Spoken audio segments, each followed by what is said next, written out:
السلام علیکم ورحمۃ اللہ وبرکاتہ.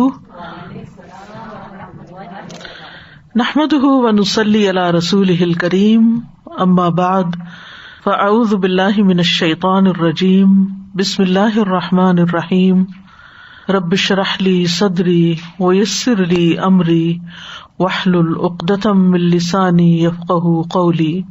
اعوذ باللہ من الشیطان الرجیم. بسم اللہ الرحمن الرحیم.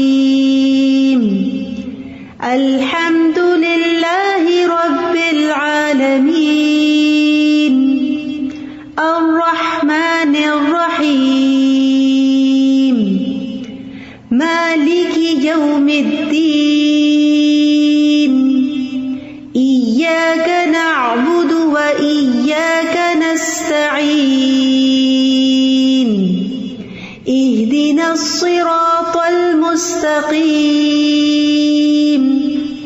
صراط الذين أنعمت عليهم غير المغضوب عليهم ولا الضالين.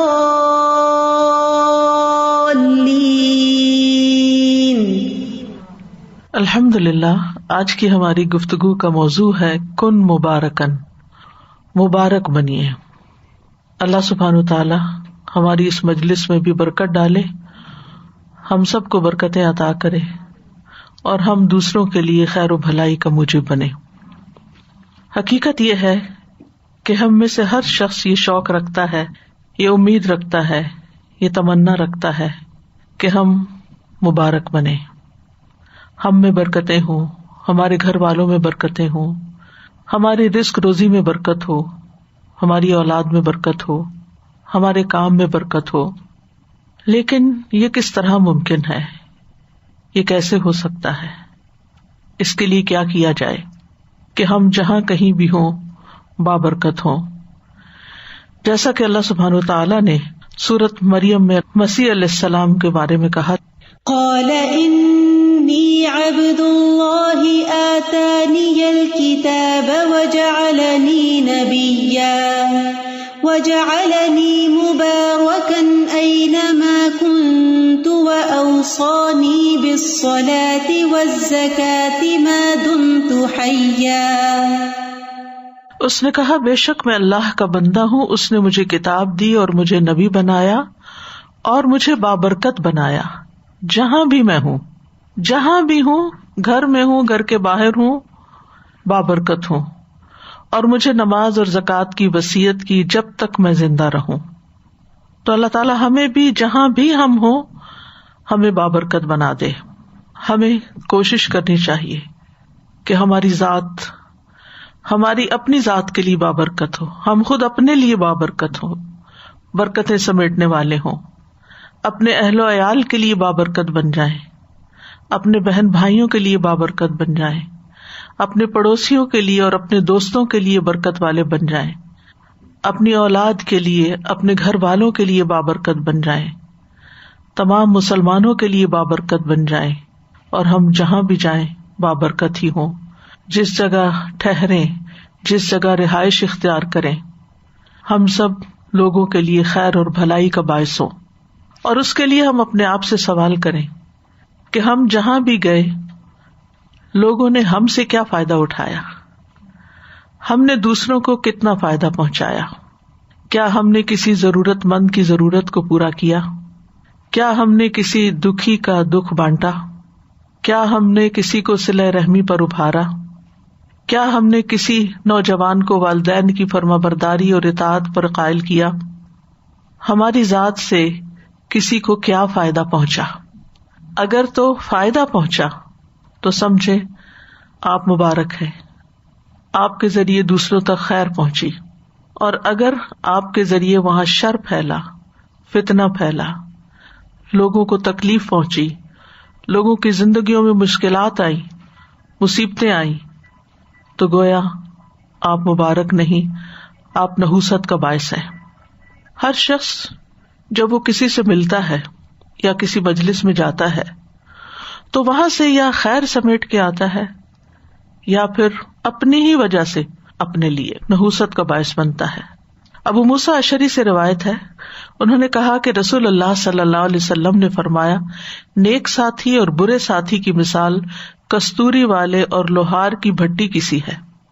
کستوری والے یعنی خوشبو والے کی طرف سے تجھے کوئی چیز معدوم نہ ہوگی، نہیں کمی نہ ہوگی، یا تو اس سے کستوری خریدے گا یا اس کی خوشبو ہی پالے گا. اس کے برعکس لوہار کی بھٹی تیرا بدن یا تیرا کپڑا جلا دے گی، یا اس سے تو بدبودار ہو کر آئے گا، یعنی اس کا دھواں تجھے پہنچے گا. تو جہاں تک خوشبو لینے والے کا تعلق ہے یا جس سے خوشبو ملی آپ کو، تو وہ بابرکت ہے، مبارک ہے.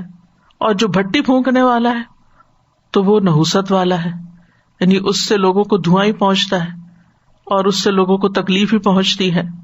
تو ہمیں یہ دیکھنا چاہیے کہ ہم بھٹی جھونکنے والے ہیں، فتنے کی آگ بھڑکانے والے ہیں، لوگوں کو بدمزہ کرنے والے ہیں، لوگوں کو ہرٹ کرنے والے ہیں، یا انہیں کوئی خیر پہنچانے والے ہیں.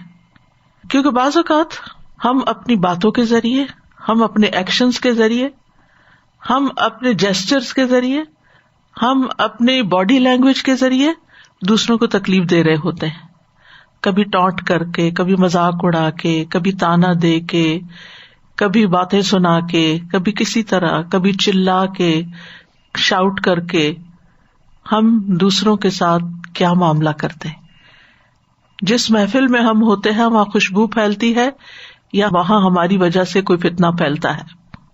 تو اس لیے بہت ضروری ہے کہ ہم جانیں کہ ہم بابرکت کیسے بن سکتے ہیں. اس سے پہلے کہ ہم آگے بڑھیں، ہمیں برکت کا معنی اور مفہوم بھی اچھی طرح سمجھ لینا چاہیے. برکت کا لفظ با را کاف سے ہے.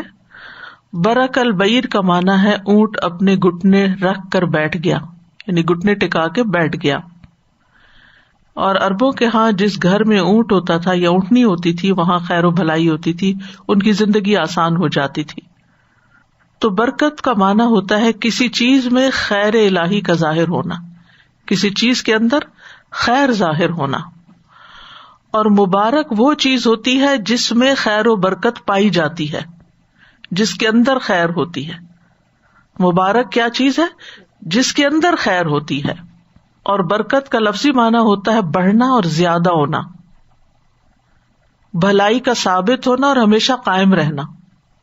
یعنی یہ نہیں کہ ٹیمپرریلی وقتی طور پر کسی کے ساتھ مسکرا کے ملے اور اوپر سے کچھ خوش آمد کر دی اور ہم سمجھے کہ ہم بابرکت ہو گئے. نہیں، یہ اندر سے پھوٹتی ہے، اس کی جڑیں اندر ہوتی ہیں، دل کے اندر ہوتی ہیں، گہرائی میں ہوتی ہیں. جب آپ کے دل کے اندر دوسروں کے لیے، تمام انسانوں کے لیے خیر و بھلائی ہوتی ہے تو پھر آپ کی وہ سیکنڈ نیچر بن جاتی ہے. آپ جس سے بھی ملتے ہیں، جس کے ساتھ بھی معاملہ کرتے ہیں، چاہے وہ کسی شاپ میں ہو، چاہے وہ کسی اوبر میں جا رہے ہوں، ٹیکسی ڈرائیور ہو، کوئی بھی ہو، کوئی انسان جان پہچان کا یا نہیں جان پہچان کا. اور آپ نے دیکھا ہوگا کہ دونوں طرح کے لوگ ہوتے ہیں. کچھ لوگ ہوتے ہیں جس کے ساتھ معاملہ کرے اچھا ہی کرتے ہیں، اور کچھ لوگ ہوتے ہیں کہ جب وہ کسی کے ساتھ بھی معاملہ کرے تو لڑائی جھگڑے فتنے فساد کا ہی کرتے ہیں. کچھ سن کے آتے ہیں، کچھ سنا کے آتے ہیں، کچھ وہاں فساد پھیلا کے آتے ہیں، پھر وہاں سے نکل جاتے ہیں، پھر کہیں اور پہنچ جاتے ہیں، پھر وہاں فساد پھیلاتے ہیں، پھر کہیں اور، یعنی جہاں جاتے ہیں فساد ساتھ لے کے جاتے ہیں. اور کچھ لوگ ہوتے ہیں جہاں جاتے ہیں اصلاح ساتھ لے کے جاتے ہیں، وہ وہاں کے روٹھے ہوئے ٹوٹے ہوئے لوگوں کو باہم جوڑ دیتے ہیں، ان کے اندر باہم محبتیں پیدا کر دیتے ہیں. تو یہ خیر میں اضافہ کرنے کے معنوں میں بھی آتا ہے، اور پھر اس کا قائم رہنا، یعنی کوئی وقتی طور پر کسی چیز سے متاثر ہوا اور وہ ہوئی اور اس کے بعد ختم ہو گئی. اور یہ بھی یاد رکھیے کہ برکت کا تعلق صرف مال سے نہیں ہوتا. عام طور پر ہم برکت کس معنی میں لیتے ہیں؟ مال میں، یعنی یہ چیز بہت بابرکت ہے. برکت وقت میں بھی ہوتی ہے، عمر میں ہوتی ہے، اولاد میں بھی برکت ہوتی ہے، ازواج میں بھی ہوتی ہے. بیوی یا شوہر ایک دوسرے کے لیے بابرکت ہوتے ہیں. اور پھر جسم کے اندر کیا ہوتی ہے کہ اللہ تعالیٰ جسم کو صحت مند اور عافیت کے ساتھ رکھے. اولاد کی برکت کیا ہے کہ اولاد کو اللہ تعالیٰ نیک بنائے. بیوی کی یا شوہر کی برکت کیا ہے کہ ان سے ہماری آنکھیں ٹھنڈی ہوں، ان سے ہمیں خوشی حاصل ہو، ان سے ہمیں سکون ملے. اپنی ذات کے اندر برکت کیا ہے کہ ہمارے دلوں کے اندر ایک اطمینان ہو، ایک راحت ہو، ایک سکینت ہو. اللہ تعالیٰ کی طرف سے برکت یہ ہے کہ اللہ تعالیٰ ہماری بیزاری اور ہماری ٹینشن اور ہماری انگزائٹی کو ختم کر دے. اسی طرح جسم کو آفات اور تکلیفوں اور بیماریوں سے دور کر دے. یہ ساری کی ساری برکتیں ہی ہوتی ہیں. اور عمر کی برکت کیا ہے کہ انسان اپنی زندگی میں بہت سے نیکی کے کام کر جائے اور بہت لوگوں کو فائدہ پہنچا جائے. اور وقت کی برکت کیا ہے کہ انسان تھوڑے وقت میں بھی بہت سا خیر کا کام کر لے، بہت سی نیکی کے کام کر لے، اس کا وقت اور زندگی ضائع ہونے سے بچ جائے. پھر اسی طرح کچھ جگہ بابرکت ہوتی ہیں، جیسے بیت اللہ، حرم شریف، مدینہ، مسجد نبوی. ان اول بیت وضع للناس للذی ببکۃ مبارکا وہدی للعالمین، جیسا کہ سورۃ آل عمران میں آتا ہے، بے شک پہلا گھر جو لوگوں کے لیے مقرر کیا گیا یقیناً وہی ہے جو مکہ میں ہے، بہت بابرکت اور جہانوں کے لیے ہدایت. یعنی کتنی زیادہ مخلوق وہاں سے فائدہ اٹھاتی. کیا فائدہ ہوتا ہے؟ اب ذرا برکت کا معنی سمجھیے. وہاں جا کے آپ ایک نماز پڑھتے ہیں 1,00,000 نمازوں کا سب، یہ ہے برکت. اس کو کہتے ہیں برکت. نماز وہی ہے جو آپ اپنے گھر میں بھی پڑھتے ہیں، لیکن آپ نے وہاں جا کے پڑھی، وہ جگہ بابرکت ہے. آپ کی ایک نماز 1,00,000 کے برابر لکھی گئی. یہ ایسے ہی ہے کہ آپ کہیں بزنس کرتے ہیں تو آپ کو 1% پروفٹ ہوتا ہے، اور کہیں کرتے ہیں تو آپ کو 100,000% پروفٹ ہو جائے، تو وہ بزنس آپ کے لیے بہت بابرکت ہوا جس میں آپ کا پروفٹ بڑھ گیا. اسی طرح مکہ کے علاوہ مدینہ کی بھی برکتیں ہیں. رسول اللہ صلی اللہ علیہ وسلم نے دعا کی تھی، اے اللہ، تیرے خلیل اور تیرے بندے اور تیرے نبی ابراہیم علیہ السلام نے تجھ سے اہل مکہ کے لیے دعا مانگی تھی، اور میں محمد جو کہ تیرا بندہ، تیرا نبی اور تیرا رسول ہے، میں تجھ سے اہل مدینہ کے لیے اسی طرح دعا مانگ رہا ہوں جیسی ابراہیم علیہ السلام نے اہل مکہ کے لیے مانگی. ہم تجھ سے مانگتے ہیں کہ تو انکساء یعنی پیمانے، مد یہ بھی پیمانہ ہے، اور پھلوں میں برکت عطا فرما. اے اللہ، ہماری نظروں میں مدینہ کو بھی اسی طرح محبوب بنا دے جیسے مکہ مکرمہ کی محبت ہمیں عطا فرمائی، اور یہاں کی وباؤں کو خم کی طرف منتقل کر دے. اے اللہ، میں مدینہ کے دونوں کناروں کے درمیان کی جگہ کو حرم قرار دیتا ہوں جیسے تو نے ابراہیم علیہ السلام کی زبانی مکہ مکرمہ کو حرم قرار دیا. تو حرم سارے کا سارا مکہ کا ہو یا مدینہ کو ہو، یہ دونوں ہی بابرکت جگہ ہیں، کیونکہ حرم میں پڑھی ہوئی نماز بعض علماء کے نزدیک صرف مسجد حرام کے اندر نہیں، حرم میں جس جگہ بھی آپ نماز پڑھیں گے آپ کو 1,00,000 نمازوں کا ثواب ملے گا. ہاں، مسجد میں آپ پڑھتے ہیں تو مسجد کی نماز 27 گنا زیادہ ہے، لہٰذا وہ 27 لاکھ بن جائے گا، یعنی اور زیادہ فائدہ ہوگا. لیکن اگر آپ مسجد کے باہر پڑھتے ہیں تب بھی نمازوں کا اجر و ثواب زیادہ ہے. اسی طرح وہاں کے صدقہ خیرات کا ثواب، وہاں کے ذکر اذکار کا، طواف، نیکیوں کا موقع، یہ آپ کو دنیا میں اور کس جگہ مل سکتا ہے؟ کسی اور جگہ یہ برکتیں نہیں ہیں. پھر اسی طرح لاکھوں لوگ ہوتے ہیں لیکن کھانے پینے کی کوئی چیز کم نہیں پڑتی، شارٹیج نہیں ہوتی، ہر چیز ہر ایک کو میسر آ جاتی ہے. پھر اسی طرح موسیٰ علیہ السلام کی طرف جس جگہ پر وحی کی گئی تھی اس کو بھی اللہ تعالیٰ نے بابرکت قرار دیا. سورۃ القصص میں آتا ہے، فی البقعۃ المبارکۃ من الشجرہ، کہ اس بابرکت قطعے میں ایک درخت سے آواز دی گئی. یعنی وہ بابرکت علاقہ تھا جہاں ایک درخت تھا، اس درخت سے آواز دی گئی. پھر اسی طرح اللہ تعالیٰ نے زیتون کے درخت کو مبارک درخت کا نام دیا ہے. سورۃ النور میں آتا ہے، یوقد من شجرۃ مبارکۃ زیتونۃ لا شرقیۃ ولا غربیہ، وہ چراغ ایک مبارک درخت زیتون سے روشن کیا جاتا ہے جو نہ مشرقی ہے نہ مغربی. اور زیتون کے درخت کی برکت بھی آپ کو معلوم ہے کہ اس کی چھال، کھال، اس کا پھل، اس کی گٹلی، اس کے پتے، ہر چیز بے پناہ فائدے کی ہے، خیر ہی خیر پھوٹتی ہے اس کے اندر سے. اسی طرح آسمان سے نازل ہونے والی بارش کو بابرکت قرار دیا گیا. سورۃ قاف میں آتا ہے، وَنَزَّلْنَا مِنَ السَّمَاءِ مَاءً مُبَارَكًا، اور ہم نے آسمان سے ایک بہت بابرکت پانی اتارا. اب برکت کا معنی سمجھ رہے ہیں نا آپ، یعنی کہ زیتون کے درخت کی کیا کیا برکتیں ہیں، اب اس پانی کی کیا ہے. سبحان اللہ، جب یہ پانی مری ہوئی زمین کے اوپر پڑتا ہے تو زمین کس طرح ہری ہو جاتی. اس میں انسانوں کی خوراک اور اس میں جانوروں کی خوراک اور اس سے پوری فضا دھل جاتی ہے اور ہر چیز کے اندر ایک خوبصورتی آ جاتی ہے اور زمین اپنے خزانے اگلنے لگتی ہے. یعنی ایک آرٹیفیشل طریقے سے آپ اریگیشن کرتے ہیں تو اس کے اور اثرات ہوتے ہیں, لیکن آسمان سے جو پانی اترتا ہے, یعنی مثلاً آپ نے اگر کسی ایسے علاقے میں رہائش اختیار کی ہو جہاں بارشیں کم ہوتی ہیں تو وہاں لوگ اپنے گارڈنز وغیرہ کو ویسے پانی لگاتے رہتے ہیں, تو ان پودوں کا جو رنگ ہوتا ہے اس کی وہ خوبصورتی نہیں ہوتی, لیکن اگر ایک بارش ہو جائے تو اس کے بعد وہی پودے لش گرین نظر آتے ہیں, یعنی ان کا رنگ ہی بدل جاتا ہے, ان کا روپ بدل جاتا ہے. یہ برکت ہے, یہ اس پانی کی برکت ہے جو اوپر سے آیا ہے, ورنہ پانی تو وہ پانی بھی ہے جو زمین سے نکلتا ہے یا دریاؤں کی شکل میں بہتا ہے. تو یہ ہوتی ہے برکت کہ ایک ہی چیز اب, لیکن ایک کی خیر کچھ اور ہے اور ایک کی خیر کچھ اور. ایسے بندوں میں سے کچھ بندوں کی خیر اور طرح کی ہوتی ہے اور کچھ بندوں کی خیر اور طرح کی ہوتی ہے. کوئی برکت میں زیادہ ہوتا ہے, کوئی برکت میں کم ہوتا ہے. اسی طرح قرآن جس رات اترا وہ رات بھی بابرکت ہے.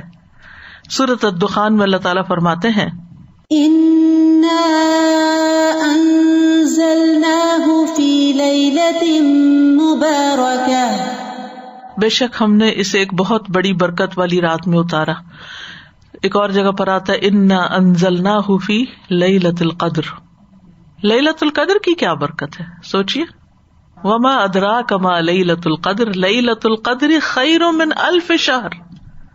یہ ہے برکت, اس ایک رات کی آپ عبادت کرتے ہیں, 1000 مہینوں کی عبادت سے اس کا اجر بڑھ جاتا ہے. یعنی اگر 1000 مہینے آپ عبادت کرتے رہے, اور کون کر سکتا ہے 1000 مہینے 80+ کچھ ایئرز بنتے ہیں. 80+ ایئرز تو زندگی بھی نہیں ہوتی ہماری, بہت کم لوگ, کیونکہ نبی صلی اللہ علیہ وسلم کی امت کی عمریں جو ہے 60 اور 70 کے بیچ میں ہیں جو ایوریج ہیں, اور بہت کم لوگ 70 سے اوپر جاتے ہیں.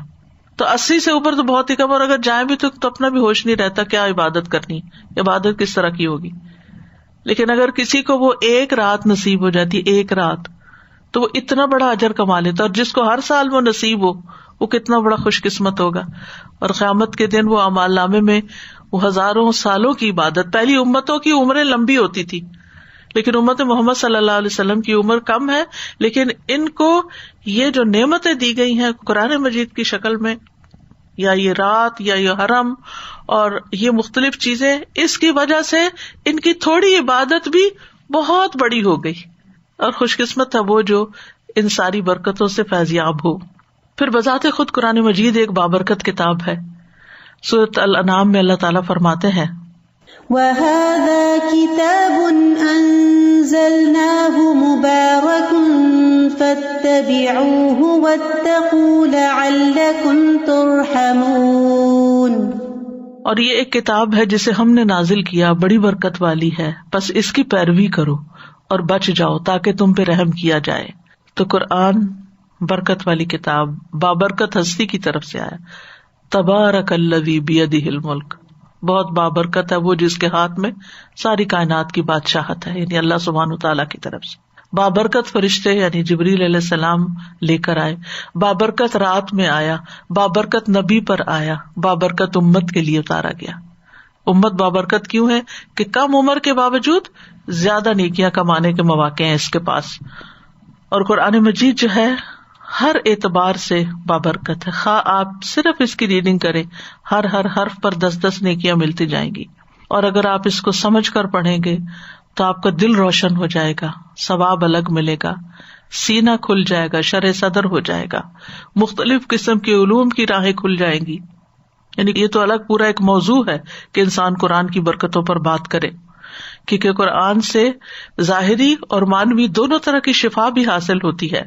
یعنی مانوی شفا تو یہ دلوں کی شفا ہے, یعنی وہ بیماریاں جو شکوک و شبہات اور شہوات, خواہشات, ڈیزائرز کی شکل میں انسان کے دل کے اندر جمی بھی ہوتی ہیں, تو قرآن مجید ان کا علاج کرتا ہے, انسان کے اندر اعتدال پیدا کر دیتا ہے, شک کو یقین میں بدل دیتا ہے, اور اسی طرح شہوات اور ڈیزائرز کو ختم کر کے یا چینلائز کر کے ان سب کو ایک ڈائریکشن دے دیتا ہے کہ جو دوسروں کے لیے پھر ہارمفل نہیں بنتی, اور خود انسان کے اپنے لیے بھی. انسان کے اندر اخلاص کا جذبہ پیدا ہو جاتا ہے جس سے انسان کی شہوات کا علاج ہوتا ہے. اور کتنے ہی لوگ ایسے ہیں کہ جو صرف اس کلام کے پڑھنے سے شفا پاتے ہیں, یعنی جیسے دم وغیرہ ہوتا ہے اور جنات اور خبیث ارواح جو ہے ان کو بھگایا جاتا ہے, یا کئی ایسی بیماریاں جو لا علاج ہوتی ہیں جن کو کوئی میڈیکل سائنس ڈائگنوز بھی نہیں کر پاتی, ان بیماریوں کا علاج بھی قرآن مجید کے اندر ہے. اور ظاہری شفا میں جو ظاہری بیماریاں انسان کے اندر ہوتی ہیں, یعنی لا علاج مریض بعض اوقات قرآن کے ذریعے شفا پا جاتے ہیں, اس کو پڑھنے کے ذریعے, اس کے دم کے ذریعے, مختلف طریقے سے جو علاج کیے جاتے ہیں. پھر اسی طرح نبی صلی اللہ علیہ وسلم کی ذات بابرکت تھی, اللہ نے آپ میں خاص برکت ڈالی, اور اسی وجہ سے صحابہ جو تھے وہ آپ کی برکت حاصل کرنے کا بڑا شوق رکھتے تھے. وہ آپ کا پسینہ اکٹھا کرتے, آپ کا لعاب لیتے, اور آپ جو تعلیم دیتے ان سب چیزوں کا وہ شوق رکھتے تھے, کیونکہ انہیں پتا تھا کہ اس میں برکت ہے. اور اس میں ہم نبی صلی اللہ علیہ وسلم کے جب معجزات پڑھتے ہیں سیرت کی کتابوں میں, تو اس میں آپ دیکھیں کہ حدیبیہ کے موقع پر ہی 1400 لوگوں کے لیے جب پانی کی کمی ہوئی تو کس طرح آپ نے اپنا لعاب ڈال کے پانی کے اندر تو سب لوگ سیراب ہو گئے. تفصیلات آپ کو معلوم ہیں. پھر اسی طرح آپ نے اپنا ہاتھ پانی کے اندر رکھا تو یوں لگ رہا تھا جیسے انگلیوں کے اندر سے پانی نکل رہا ہے, اس پانی کی کمی پوری ہو گئی.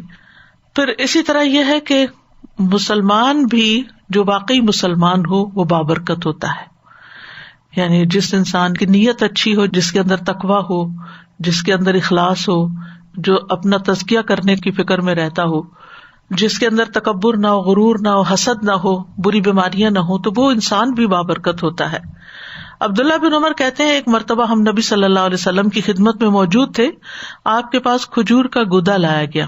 نبی صلی اللہ علیہ وسلم نے فرمایا, درختوں میں سے ایک درخت ایسا ہے جس کی برکت مسلمانوں کی برکت جیسی ہے. میں نے خیال کیا کہ آپ کا اشارہ کھجور کے درخت کی طرف ہے. میں نے سوچا کہہ دوں اللہ کے رسول یہ کھجور کا درخت ہے صلی اللہ علیہ وسلم. لیکن جب میں نے ادھر اور دیکھا تو میں نے دیکھا کہ مجلس میں میرے علاوہ 9 لوگ اور بیٹھے ہیں, اور وہ سب بڑے ہیں مجھ سے, میں چھوٹا تھا, تو اس لیے میں خاموش رہا, یعنی ادب میں. تو آپ نے فرمایا وہ درخت کھجور کا ہے. سورۃ قاف میں اس کھجور کے درخت کے بارے میں آتا ہے, وَالنَّخْلَ بَاسِقَاتٍ لَهَا طَلْعٌ نَضِيدٌ, اور کھجور کے درخت لمبے لمبے جن کے تہ بتہ خوشے ہیں, یعنی دیکھنے میں بھی بہت ایلیگنٹ ہے, بہت خوبصورت ہے. اور جب پھل آتا ہے, آج کل آپ دیکھیں وہ کچی کھجور کے جو آتے ہیں شاخیں, کتنی خوبصورت وہ اس کے اوپر لگے ہوئے ہوتے ہیں جیسے کوئی موتی پروئے ہوئے ہوں. اور قرآن مجید میں بھی سورۃ ابراہیم میں اس درخت کے بارے میں آتا ہے, مثل کلمۃ طیبۃ کشجرۃ طیبۃ اصلها ثابت وفرعها فی السماء تؤتی اکلها کل حین باذن ربها ویضرب اللہ الامثال للناس لعلہم یتذکرون. پاکیزہ کلمے کی مثال, یعنی جب ایک مومن پڑھتا ہے تو اس کی مثال ایک پاکیزہ درخت کی طرح ہے جس کی جڑ مضبوط ہے, جس کی چوٹی آسمان میں ہے. وہ اپنا پھل اپنے رب کے حکم سے ہر وقت دیتا ہے, اور اللہ لوگوں کے لیے مثالیں بیان کرتا ہے تاکہ وہ نصیحت حاصل کریں. یہ مثال اللہ نے کیوں بیان کی کہ جس طرح کھجور کا درخت بابرکت درخت ہے, مومن ایسے ہی ہے. کھجور کے درخت کا کوئی حصہ ضائع نہیں جاتا. کھجور کا درخت باقی درختوں کے مقابلے میں ہلکا ہوتا ہے, اس کا تنا زمین پہ بھاری نہیں ہوتا, یعنی کسی پہ بوجھ نہیں ہوتا. اسی طرح اس کی شاخیں جو ہیں وہ بھی کام آتی ہیں. پھر اسی طرح اس کے پھل جو ہیں, اس کی جڑیں جو ہیں, ہر جز میں, حتیٰ کہ گٹلیاں, سب چیزوں کے اندر افادیت ہے. یعنی کھجور کے پھوٹنے سے لے کر خشک چواروں تک ہر شیپ میں, ہر سٹیج پر اس سے فائدہ اٹھایا جا سکتا ہے. یعنی باقی پھل ہے نا, تو آپ ان سے کب فائدہ اٹھا سکتے ہیں جب وہ رائپ ہو جائیں. اگر وہ کچے کھائیں گے تو آپ کے پیٹ میں درد ہو جائے. کھجور کچی بھی کھائیں تو فائدہ مند ہے. اور کھجور کی پوری شکل بننے سے پہلے اس کے اندر جو ایک پھول سمجھے آتا ہے تو وہ بھی اپنے اندر بہت سے فائدے رکھتا ہے. پھر اسی طرح گٹلیاں جیسے اونٹوں کو چارے کے طور پہ کھلائی جاتی ہیں, اور اجوا کی گٹلیاں جو ہیں اس میں تو علاج بتایا جاتا ہے دل کی تکلیفوں کا, جیسے نبی صلی اللہ علیہ وسلم نے خود ریکمینڈ کیا. تو پھر اسی طرح یہ ہے کہ کھجور جو ہے وہ ہمیشہ احسان کا معاملہ کرتی ہے. ایور گرین درخت ہے, اس کے پتے سال میں سوکھتے نہیں, گرتے نہیں ہیں. اور پھر یہ کہ وہ صرف دیتا ہی دیتا ہے, لیتا کچھ نہیں. بہت کم پانی لیتا ہے کھجور کا درخت, یعنی ایسے علاقوں میں بھی اگ جاتا ہے جو انتہائی گرم ہوتے ہیں اور اس میں بارش نہ ہونے کے برابر ہوتی ہے, اور پھر یہ کہ اتنا میٹھا پھل دیتا ہے اور پھر وہ پھل عرصے تک خراب بھی نہیں ہوتا، یعنی جب اس کو سکھا لیا جاتا ہے. تو اسی طرح جو ایک مومن ہوتا ہے، یعنی پرفیکٹ ایگزامپل ہے کھجور کے درخت کے ساتھ مبارک انسان کی. جو مبارک انسان ہوتا ہے، یعنی کن مبارکن کی جو بات ہو رہی ہے، جو مبارک انسان ہوتا ہے اس کی برکت ہر طرح کے حالات میں اور ہمیشہ رہتی ہے کہ وہ ہر طرح سے لوگوں کے لیے فائدہ مند ہوتا ہے. وہ اپنی زندگی کے ہر فیز میں، یعنی جوان ہے تب بھی اور بڑھاپے میں ہے تب بھی، اور حتیٰ کہ مر جاتا ہے تب بھی اس کا فیض جاری رہتا ہے. یہ ہوتا ہے مبارک ہونا، کہ مرنے کے بعد بھی وہ اپنے اچھے آثار چھوڑ جاتا ہے، جس سے سورۃ یاسین میں آتا ہے نا، انا نحن نحیی الموتى ونکتب ما قدموا وآثارهم. تو وہ ما قدموا جو انہوں نے آگے بھیجا وہ بھی، اور جو ان کے پیچھے رہتا مرنے کے بعد، چاہے وہ اچھی یادیں ہیں، چاہے وہ اچھی کتابیں ہیں جو لکھ گئے، یا وہ اچھا علم ہے جو پھیلا گئے، یا لوگوں کو خیر پہنچا گئے، کوئی کنواں کھدوا گئے، کوئی مسجد بنوا گئے، کوئی اسکول بنوا گئے، کوئی سڑکیں بنوا گئے، کوئی خیر کے کام کر گئے. ان سے لوگ جو ہے وہ فائدہ اٹھاتے جا رہے ہیں، انسان بھی، جانور بھی، حیوان بھی، پرند چرند. انہوں نے مال جمع کر کے گن کے اور سینت کے نہیں رکھا، بلکہ اس کو اپنی زندگی میں بھی خیر کے کاموں میں لگاتے رہے، اور مرنے کے بعد کے لیے بھی اپنے خیر کے کام ایسے چھوڑ گئے کہ ان کی ذات سے لوگوں کو فائدہ پہنچتا رہتا. اور پھر یہ کہ کھجور کا درخت صرف فائدہ دیتا ہے، اس میں کوئی چیز نقصان کی نہیں. تو اسی طرح مومن جو ہے وہ صرف فائدہ دیتا ہے، اس میں کوئی چیز خراب نہیں ہوتی، یعنی کہ نقصان دینے والی نہیں ہوتی. وہ دھوکہ نہیں دیتا، وہ آپ سے جھوٹ نہیں بولتا، وہ خیانت نہیں کرتا، وہ گالی گلوچ نہیں کرتا، وہ شاؤٹنگ نہیں کرتا، وہ ہارش لینگویج استعمال نہیں کرتا. وہ صرف احسان کا معاملہ کرتا ہے، خرابی کا معاملہ نہیں کرتا. لین دین میں کھرا ہوتا ہے، لپٹ کر لوگوں کے پیچھے پڑ کے سوال نہیں کرتا، عمدہ طریقہ اختیار کرتا ہے.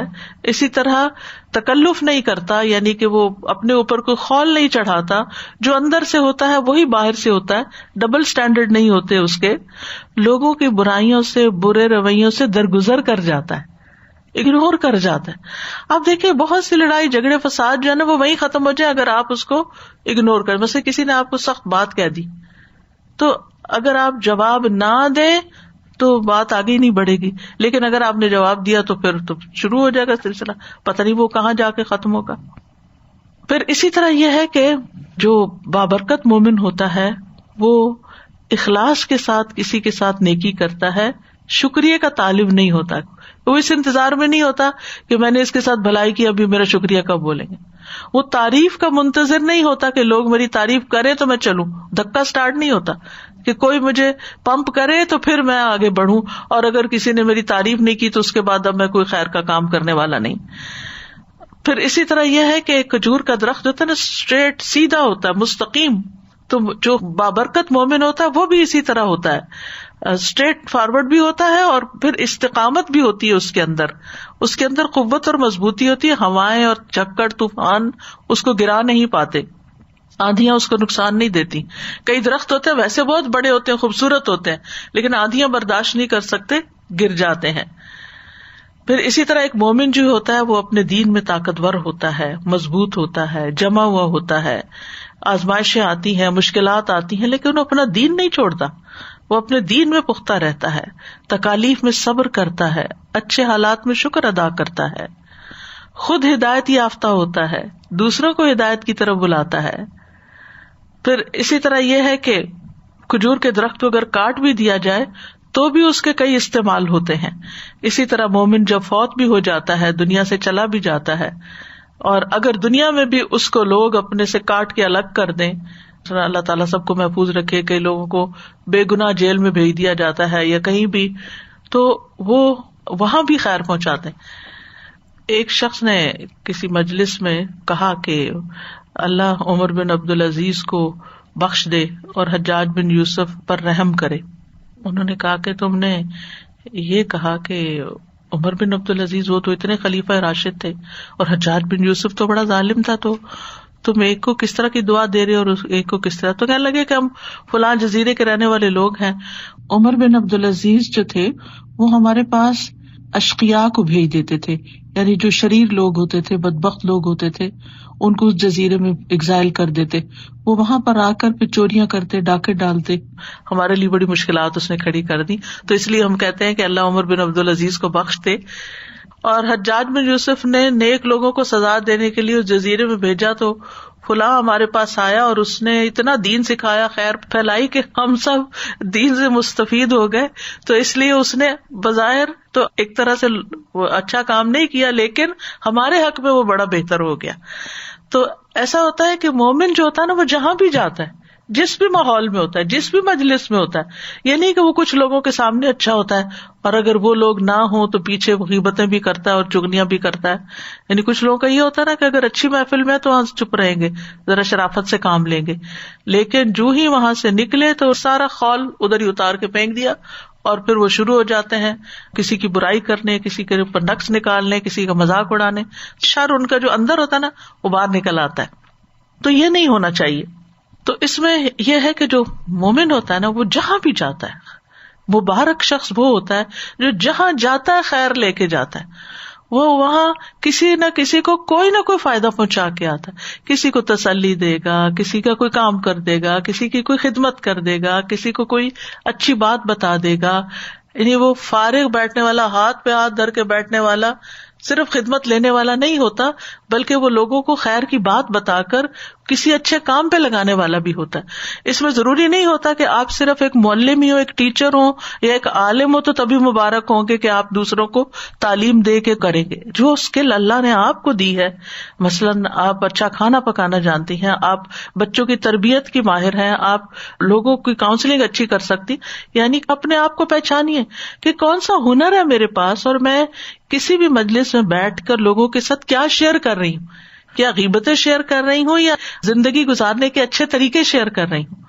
یعنی ہر ایج کے لوگ ہوتے ہیں نا، بعض اوقات دعوت ہوتی ہے، کہیں سب جمع ہے، کوئی شادی کا موقع ہے یا گھر میں کسی نے اب کوئی ایسا انتظام کیا ہوا ہے، اب ہر طرح کے لوگ آئے ہوئے ہیں، بیٹھے ہیں. آپ نے دیکھا ہوگا کہ کچھ لوگ اٹھیں گے ہر وقت، یعنی خدمت ہی کرتے رہیں گے، کسی کو پانی لا کے دے رہے ہیں، کسی کے بچے کو اٹھا رہے ہیں، کسی کے ساتھ کوئی بھلائی کر رہے ہیں. یعنی آپ ان کو بیٹھا نہیں دیکھیں گے، وہ کچھ نہ کچھ اور کچھ نہیں تو چیزیں ادھر ادھر جو پھینکی ہوئی ہوں گی وہ اٹھا کے صفائی کرنا شروع کر دیں گے، گھر والوں کی مدد کرنے لگیں گے، کچن میں لگ جائیں گے، سرونگ میں لگ جائیں گے، یعنی کچھ نہ کچھ کر رہے ہوں گے.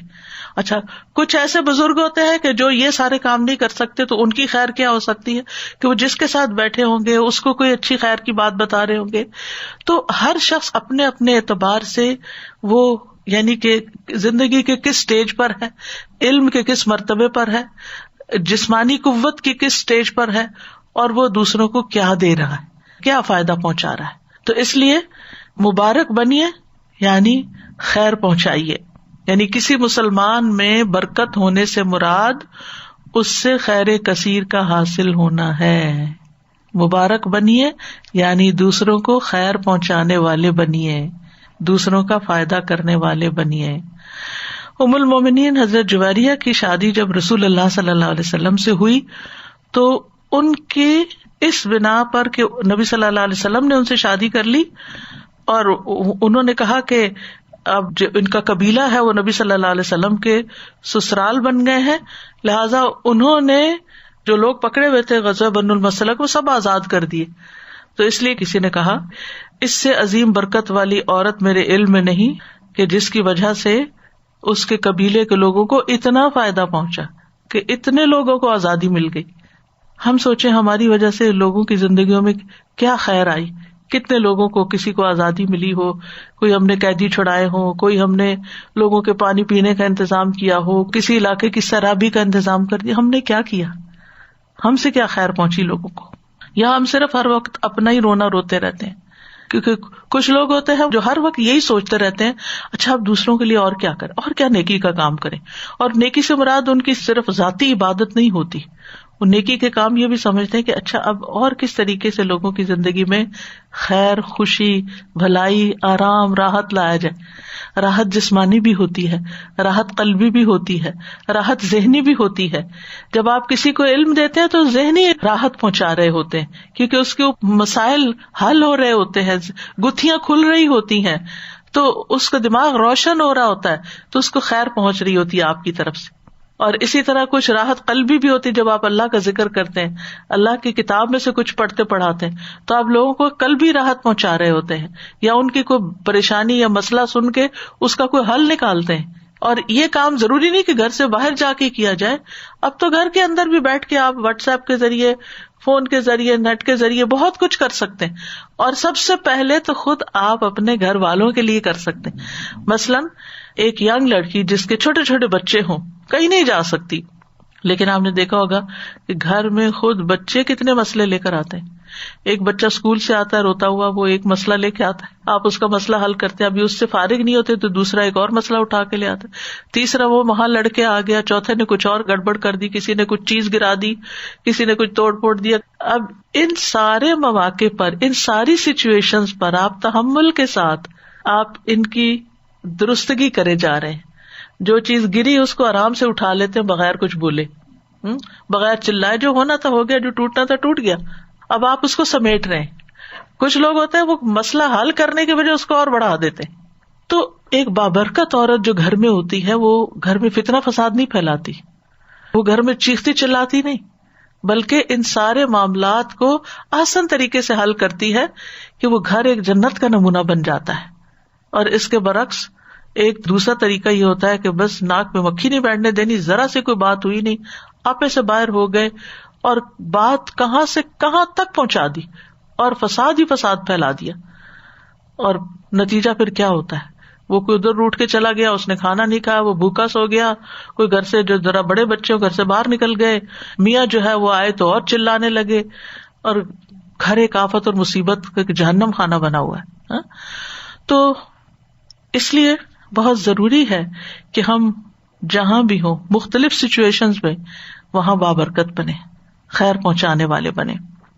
اور اس میں سب سے پہلی چیز یہ ہے کہ یہ یاد رکھیں, برکت اللہ کی طرف سے ہوتی ہے, برکت اللہ کی طرف سے ہوتی ہے. صحیح بخاری کی کتاب الاشربہ میں آتا ہے, البرکۃ من اللہ. جب اس سے ملتی ہے تو پھر کیا کرنا چاہیے, کیا کرنا چاہیے؟ اس سے مانگنی چاہیے, اس سے تعلق رکھنا چاہیے, کیونکہ ہی از دا سورس آف برکہ. جب آپ کا کنیکشن اس سے جڑے گا تو آپ کو برکت ملے گی, تو آپ خیر والے بن جائیں گے. سورۃ ملک میں اللہ تعالیٰ فرماتے ہیں, تبارک الذی بیدہ الملک وہو علی کل شیء قدیر. بہت بابرکت ہے وہ کہ تمام بادشاہی صرف اس کے ہاتھ میں ہے, اور وہ ہر چیز پر پوری طرح قادر ہے. تبارک کا مطلب ہے کہ اللہ تعالیٰ بہت عظیم و بلند تر ہے. ایک ہوتا ہے لفظ برکہ, ایک ہوتا ہے مبارک, ایک ہوتا ہے تبارک. جو تبارک ہے نا, یہ صرف اللہ کے لیے ہوتا ہے, ٹھیک ہے. مبارک, نبی صلی اللہ علیہ وسلم بھی مبارک ہیں, کوئی اور مسلمان بھی مبارک ہو سکتا, لیکن تبارک کا لفظ قرآن مجید میں صرف اللہ تعالیٰ کے لیے آیا. یعنی بیدک الخیر انک علی کل شیء قدیر. ساری خیرات, سارے انعامات, سارے احسانات اللہ ہی کی طرف سے ہوتے ہیں. ہر خیر کا منبع اور سورس اللہ کی ذات ہے. اللہ کا تو نام بھی بابرکت ہے. قرآن مجید میں آتا ہے, تبارک اسم ربک ذو الجلال والاکرام. اور صرف ایک نام نہیں کہ کوئی ایک نام, اللہ تعالی کے تمام نام, اس کی ساری صفات بابرکت ہیں. یعنی اللہ کا نام جب کسی چیز کے ساتھ مل جاتا ہے تو اس میں برکت داخل ہو جاتی ہے. آپ کھانا کھا رہے ہیں, بسم اللہ پڑھ کے کھا رہے ہیں, پکا رہے ہیں تو بسم اللہ پڑھ رہے ہیں, خرید رہے ہیں, دروازہ کھول رہے ہیں, بند کر رہے ہیں, گھر میں داخل ہوئے ہیں, ہر موقع پر اگر آپ اللہ کا نام لیتے ہیں, بسم اللہ کہتے ہیں, تو برکتیں ہو جاتی ہیں. تو اللہ سبحانہ و تعالیٰ کی ذات بھی بابرکت ہے, اللہ کے نام بھی بابرکت ہے. اور اس کا اظہار کہاں ہوتا ہے؟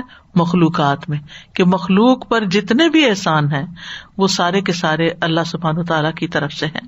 لہٰذا ہمیں اللہ تعالیٰ سے ہی برکت طلب کرنی چاہیے. نبی صلی اللہ علیہ وسلم دعا کیا کرتے تھے, وبارک لی فیما آتیت.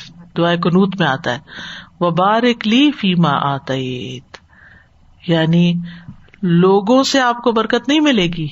یہ یاد رکھیے, فرق یہاں یاد رکھنا ہے. ہم سمجھتے ہیں یہ انسان مبارک ہے تو اس سے برکت لے لو.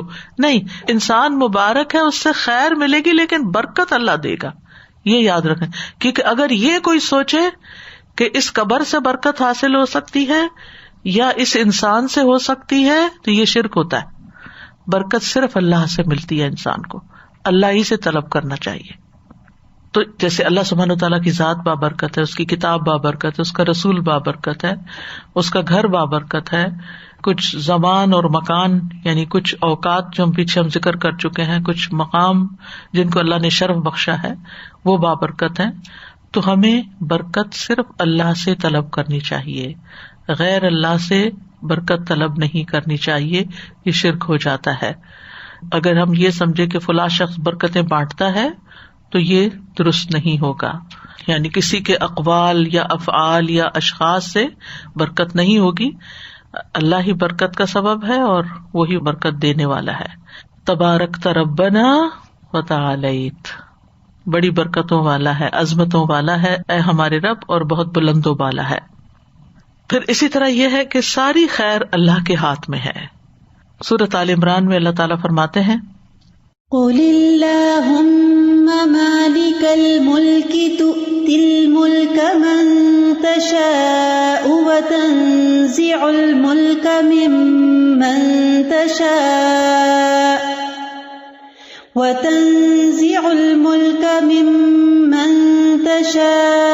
وَتُعِزُّ مَن تَشَاءُ وَتُذِلُّ مَن تَشَاءُ بِيَدِكَ الْخَيْرُ إِنَّكَ عَلَى كُلِّ شَيْءٍ قَدِيرٌ. کہہ دیجیے اے اللہ بادشاہی کے مالک، تو جسے چاہے بادشاہی دیتا ہے، جس سے چاہے چھین لیتا ہے، جسے چاہے عزت دیتا ہے، جسے چاہے ذلیل کرتا ہے. تیرے ہی ہاتھ میں ہر بھلائی ہے، ہر بھلائی. بے شک تو ہر چیز پر پوری طرح قادر ہے. انک علی کل شیء قدیر. اور ہم دیکھتے ہیں کہ اللہ سبحانہ وتعالیٰ نے انسان کی پیدائش سے بھی پہلے زمین پر برکتیں اتار دی تھی. سورۃ فصلت میں آتا ہے قل اانکم لتکفرون بالذی خلق الارض فی یومین وتجعلون له اندادا ذلک رب العالمین وجعل فیہا رواسی من فوقها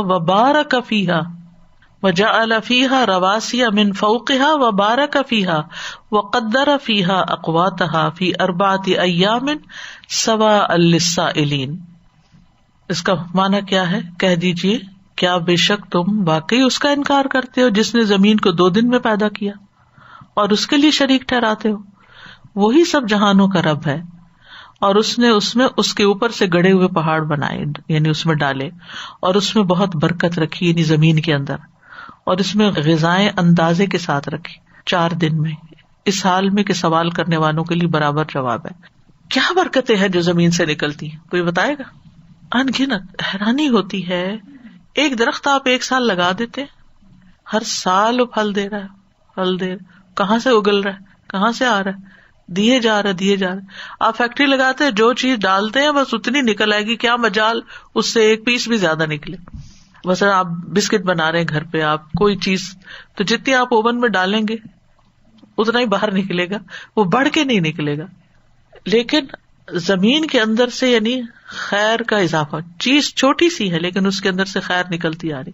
اسی طرح زمین کے اندر اللہ نے جو برکتیں رکھی، پانی کی شکل میں رکھی یا اور معدنیات کی شکل میں رکھی، یعنی جو انسان کی ضرورت تھی وہ ساری چیزیں اللہ نے زمین کے اندر انسان کے لیے ڈال دی.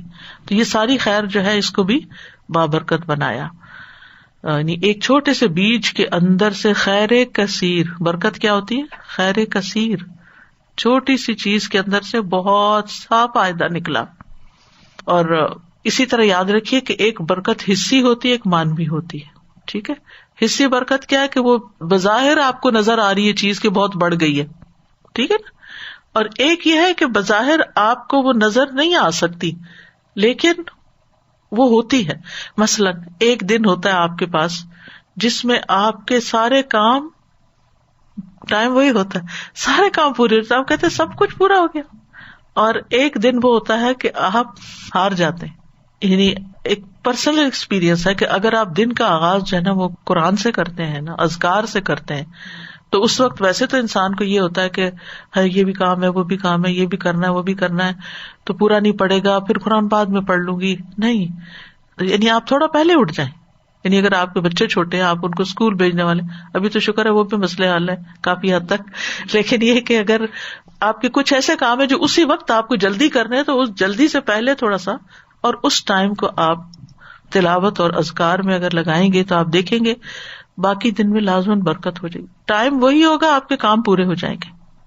اللہ سبحانہ وتعالیٰ نے انبیاء کے گھروں پر اپنی برکتیں نازل کی. سورۃ ہود میں آتا ہے قیل یا نوح اہبط بسلام منا وبرکات. ابراہیم علیہ السلام کے بارے میں آتا ہے سورۃ ہود ہی میں رحمت اللہ وبرکاتہ علیکم اہل البیت. اللہ کی رحمت اور اس کی برکتیں ہوں تم پر اے گھر والو. نوح علیہ السلام جب اترے کشتی سے تو کہا گیا اے نوح اتر جا ہماری طرف سے عظیم سلامتی اور بہت سی برکتوں کے ساتھ. تھوڑے سے لوگ رہ گئے تھے، اب سوچئے چند لوگ تھے جو ان کے ساتھ کشتی پہ سوار ہو، ہم سب ان کی اولاد ہے. کیسی برکت ہوئی پھر ان کی اولاد، یعنی وہ آدم ثانی اسی لیے ان کو کہا جاتا ہے نا، یعنی آدم علیہ السلام کی اولاد میں سے اس طوفان میں زیادہ تو ڈوب گئے تھے، مر گئے تھے، باقی تو تھوڑے سے بچے تھے، لیکن وہ برکتیں لے کے اترے تھے، پھر وہ پھیل گئے. یعنی بڑھنا اور زیادہ ہونا، بس یہ جو معنی ہے نا برکت کا، یہ ذہن میں رکھیے. اور پھر ابراہیم علیہ السلام کے گھرانے پر کیا برکتیں ہوئی.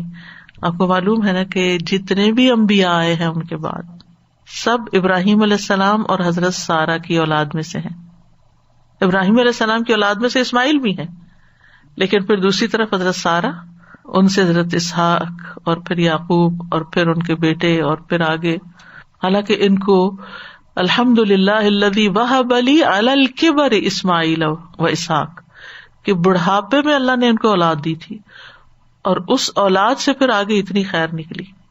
بے شمار انبیاء اور ملوک اور برکتیں ہی برکتیں ان کی اولاد میں سے. تو جن کی اولاد ہوتی ہے ان میں اگر اتنے سارے نیک لوگ پیدا ہوں تو وہ ان کی دعائیں بھی اس میں شامل ہوتی ہیں. نبی صلی اللہ علیہ وسلم کس کی دعا کا نتیجہ ہے؟ ابی ابراہیم، میں اپنے والد ابراہیم کی دعا کا نتیجہ. تو اچھی دعائیں بھی برکتیں لاتی ہیں نا. آپ دعائیں مانگتے رہے، ہو سکتا ہے آپ دنیا میں نہ ہو، لیکن آپ اپنی اولاد میں مثلاً وہ چیزیں نہ دیکھیں، ہو سکتا آگے ان کی اولاد میں. کئی دفعہ ایسے بھی ہوتا ہے نا، باپ کوئی خاص دیندار نہیں ہوتا لیکن اولاد بڑی دیندار ہوتی ہے. باپ جو ہوتا ہے بہت اسٹرنجی ہوتا ہے، اولاد بڑی سخی ہوتی ہے. پتہ نہیں کس کی دعا تھی اوپر سے جس کا نتیجہ اب نکل رہا ہے. اور اگر کسی کی دعا تھی، وہ کسی کی دعا تھی اور اس کے نتیجے میں یہ خیر جاری ہوئی تو سارا ثواب اس تک بھی پہنچے گا. یہ برکت ہے جو بظاہر آپ کو اس وقت حصی طور پر نظر نہیں آئی، لیکن بعد میں اللہ تعالیٰ نے اس کو جاری کر دیا. نبی صلی اللہ علیہ وسلم کو بھی اللہ تعالیٰ نے برکتیں عطا کی تھی. صحابہ کہتے ہیں ایک مرتبہ ہم کسی سفر میں رسول اللہ صلی اللہ علیہ وسلم کے ہمراہ تھے کہ پانی کم ہو گیا. آپ نے فرمایا کچھ بچا ہوا پانی تلاش کرو. چنانچہ لوگ ایک برتن میں تھوڑا سا پانی لائے، آپ نے اپنا ہاتھ اس میں ڈال دیا. اس کے بعد فرمایا مبارک پانی کی طرف آؤ، اور برکت تو اللہ کی طرف سے ہے، اور برکت تو اللہ کی طرف سے. صحابی کہتے ہیں میں نے اس وقت دیکھا آپ کی انگلیوں سے پانی پھوٹ رہا تھا، اور بسا اوقات کھانا کھاتے وقت ہم کھانے میں سے تسبیح کی آواز سنتے تھے. یہ ایک الگ بات بھی ساتھ بتا دی. کھانے میں برکت، حضرت جابر کا واقعہ آپ لوگوں نے بخاری میں پڑھا ہوگا کہ جب وہ کہتے ہیں کہ ہم لوگ نبی صلی اللہ علیہ وسلم کے ساتھ خندق کی کھدائی کر رہے تھے، اور میرے پاس بکری کا ایک 6 ماہ کا بچہ تھا. میں نے دل میں سوچا کیوں نہ اسے بھون کر نبی صلی اللہ علیہ وسلم کے کھانے کا انتظام کر لوں. تو میں نے اپنی بیوی سے کہا کہ اس کے پاس جو کچھ ہے اس کو نکالے، جو پیسے اور روٹیاں پکائے اور بکری ذبح کر لیتے ہیں. بہرحال انہوں نے بھون کے روٹیاں پکا کے اور لے گئے نبی صلی اللہ علیہ وسلم کے پاس. جب وہ لوگ گھر واپس آ جاتے تھے، دن کو خندق کھودتے تھے، رات گھروں کو آ جاتے تھے مدینہ میں. تو میں نے جا کے عرض کیا یا رسول اللہ صلی اللہ علیہ وسلم، میں نے تھوڑا سا گوشت بھونا ہے اور جو ہمارے پاس تھا اور اس کے ساتھ کچھ جو کی روٹیاں پکائی ہیں. میری خواہش ہے کہ آپ میرے ساتھ میرے گھر چلے. میرا ارادہ تھا کہ نبی صلی اللہ علیہ وسلم اکیلے میرے ساتھ آ جائیں گے، لیکن جب میں نے آپ کو ساتھ چلنے کے لیے کہا تو آپ نے فرمایا اچھا، اور ایک منادی کو حکم دیا جس نے پورے لشکر میں اعلان کر دیا کہ نبی صلی اللہ علیہ وسلم کے ساتھ جابر کے گھر چلو. میں نے اپنے دل میں انا للہ و انا الیہ راجعون پڑھا. اتنے میں نبی صلی اللہ علیہ وسلم سارے لوگ آ گئے اور آ کر بیٹھ گئے. ہم نے جو کچھ پکایا تھا وہ آپ کے سامنے لا کر رکھ دیا. جو کچھ پکایا تھا وہ آپ کے سامنے لا کر رکھ دیا. نبی صلی اللہ علیہ وسلم نے اس میں برکت کی دعا کی اور بسم اللہ پڑھ کر اسے تناول فرمایا. لوگ آتے جاتے تھے اور کھاتے تھے, حتیٰ کہ تمام اہل خندق نے سیر ہو کے کھانا کھا لی. تو اب پورا لشکر تھا اور جو پکا ہوا تھا وہ چھوٹا سا بکری کا 6 ماہ کا بچہ, کتنا گوشت ہوگا اور کتنی روٹیاں ہوگی وہ, جس سے انہوں نے سب نے کھا لیا. یہ تھی برکت. اسی طرح حضرت انس کہتے ہیں, یہ بخاری کی روایت ہے, ابو طلحہ نے ام سلیم سے کہا, میں نے رسول اللہ صلی اللہ علیہ وسلم کی آواز سنی تو آپ کی آواز میں بہت کمزوری معلوم ہوئی. میرا خیال ہے آپ بہت بھوکے ہیں, تمہارے پاس کچھ کھانا ہے؟ انہوں نے کہا جی ہاں. انہوں نے جو کی چند روٹیاں نکالی, اپنی اوڑھنی نکالی, روٹیاں اس میں لپیٹ کے میرے ہاتھ میں چھپا دی اور اوڑھنی کا دوسرا حصہ میرے جسم پہ باندھ دیا اور مجھے رسول اللہ صلی اللہ علیہ وسلم کی خدمت میں بھیجا. میں گیا تو آپ مسجد میں تھے, آپ کے ساتھ بہت سے صحابہ بھی تھے. میں آپ کے پاس کھڑا ہو گیا تو آپ نے فرمایا کہ ابو طلحہ نے بھیجا؟ میں نے کہا جی ہاں. آپ نے فرمایا کیا کچھ کھانا دے کر؟ میں نے کہا جی ہاں. جو صحابہ آپ کے ساتھ اس وقت موجود تھے ان سب سے آپ نے فرمایا کہ اٹھو چلو. آپ تشریف لانے لگے اور میں آپ کے آگے آگے چل رہا تھا اور ابو طلحہ کے گھر پہنچ کر میں نے خبر دی. ابو طلحہ بولے, ام سلیم, رسول اللہ صلی اللہ علیہ وسلم بہت سے لوگوں کو ساتھ لائے ہیں, ہمارے پاس اتنا کھانا کہاں ہے کہ سب کو کھلایا جا سکے. ام سلیم نے کہا, اللہ اور اس کے رسول زیادہ جانتے ہیں. ابو طلحہ آگے بڑھ کر رسول اللہ صلی اللہ علیہ وسلم سے ملے. اب وہ بھی آپ کے ساتھ چل رہے تھے. رسول اللہ صلی اللہ علیہ وسلم نے فرمایا, اے ام سلیم, تمہارے پاس جو کچھ ہے لے آؤ. ام سلیم نے وہی روٹی لا کر آپ کے سامنے رکھ دی. پھر رسول اللہ صلی اللہ علیہ وسلم کے حکم سے روٹیوں کا چورا کر دیا گیا. ام سلیم نے کپی نچوڑ کر اس پہ کچھ گھی ڈال دیا اور اس طرح سالن ہو گیا. پھر آپ نے اس پر دعا کی جو بھی اللہ نے چاہا. پھر فرمایا 10 آدمیوں کو بلا لو. انہوں نے ایسے ہی کیا, سب نے پیٹ بھر کے کھایا. پھر وہ باہر گئے, 10 اور آئے, 10 اور اس طرح جو آنے والے لوگ تھے 70 یا 80 تھے, ان سب نے یہ کھانا کھایا. یہ تھی برکت. اللہ سبحانہ وتعالیٰ ہمارے اس علم میں برکت ڈالے اور ہم سب کو واقعی بابرکت بنا دے. وآخر دعوانا ان الحمد للہ رب العالمین. سبحانک اللہم وبحمدک, اشہد ان لا الہ الا انت, استغفرک واتوب الیک. السلام علیکم ورحمۃ اللہ وبرکاتہ.